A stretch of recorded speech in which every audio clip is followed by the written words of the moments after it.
Hi, so this is the conversion and revenue tracking worksheet that goes along with the course launch guide. And this is really going to help you to figure out how many leads you need to have coming into your launch in order to convert them into paying students. It will also help you to figure out how to price your course. And I'm going to show you how to use this and how each of these little sections here kind of work together to help you overall. So the conversion calculator, which you'll find up here at the top, is just the number of leads or purchases that you have, and then the total number of page views. And that page view basically means your sales page. So if you know that you have 100 people that have looked at your sales page and only 2 people purchased, then you have a conversion rate of around 2%. And this is like an average conversion rate. So if yours is better than that, if you know that you had, let's say maybe 50 people out of 100, then you're going to have a 50% conversion rate. So the formulas are already here where you have the total value. So all you have to do is really just plug in your numbers up here. So, if you can look at Google Analytics, you can figure out what your sales page views are, and you can work backwards from there to figure that out.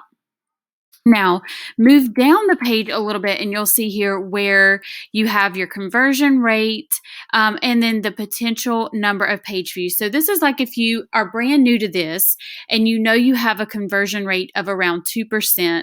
If you want to figure out how many, people, how many students you want to have come into your course, then you can kind of click here and mess around with the page views. So this is showing you that if you had 500 page views and the conversion rate was at 2%, then you would have possibly 10 students enroll.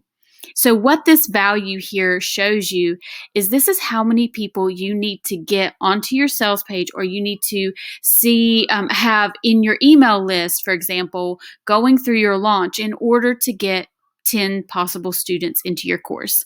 Now, obviously, if your conversion rates are a lot better than 2, I kept it at 2% just to show you what average is, or your typical conversion rate. If yours is better than that, you can totally change it, and then make this more consistent with what your launch could look like.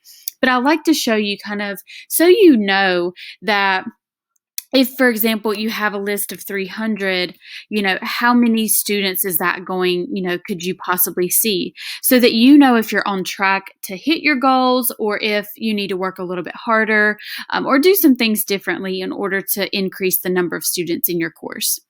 So now when you get over here, we figured out we have a list of 300.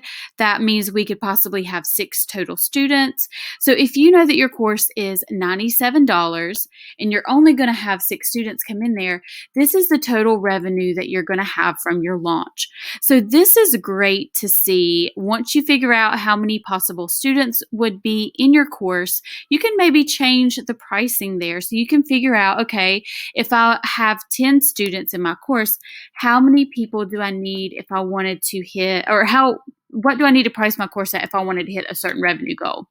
So if it was, for example, you want to hit 5,000. So let's see, if we make this $497, you're almost at 5,000 there. So, you can kind of see here how you may need to price your course in order to hit your goals. And now over here, you'll see that I have a little section for where you can figure out, your revenue. That's how many students bought the course, but then your expenses. So if you had course hosting platforms or ads or anything like that, you can, take away that amount from your total revenue, and that brings in the actual income you made from your launch. So hopefully this will help you to figure out, how to price your course, you'll know how many people you need to bring into this whole launch in order to convert and get those people into your course. And you can just kind of see what the back end of everything looks like, so that you'll know if you're on track and you're doing what you should be doing in order to hit your goals that you're wanting for your launch. So if you have questions about this, please reach out and let me know. And if not, I hope that you get some help out of this.